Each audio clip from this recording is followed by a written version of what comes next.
I think we're in the middle of an ongoing crime. I've no idea how long it's going to last. I'm convinced that it will be the biggest crime in history. It's global. It has the intent of control, removing everybody's freedom, and I personally think will involve killing further millions, if not billions of people. That makes it a pretty big competitor for the title worst crime in history. It is long planned.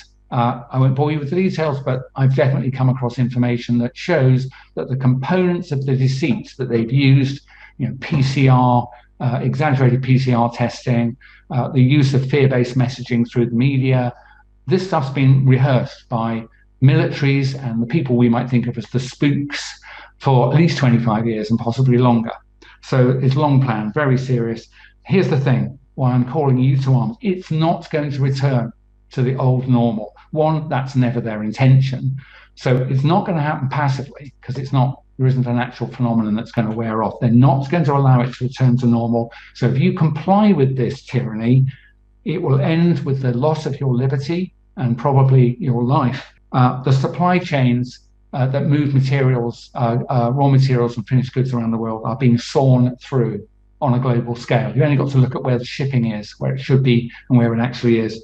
And terrifyingly, the same is happening to food production worldwide, food and fertilizer production. It's in the wrong place. It's deliberate. They're smashing the means of manufacturing enough calories to keep 7.8 billion people alive. And where do you think that's going to end? Well, the answer is mass starvation, war, global migration. That's what's going to happen if you and everybody else choose to do nothing at all.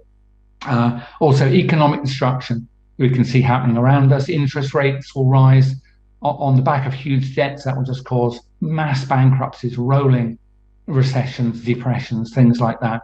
And I would also imagine loss of confidence in the very thing called money. So any savings you've got, I think they'll just vanish. Literally, people will just say, I no longer trust sterling. I don't want to accept it.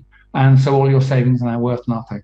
So if you wait, I believe it'll be too late. I think you already know that I'm broadly telling you something that's closer to the reality than what government's telling me. But I believe that we can head off the worst crimes in history by actively withdrawing our consent and definitely not accepting these digital ID for any reason.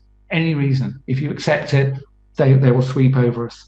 And so just in the last few words, I implore you to get involved, to use some of what I and others are saying to you. Be brave, actually. You have to be brave now and risk embarrassment and recruit other people to this cause, and we can roll them over.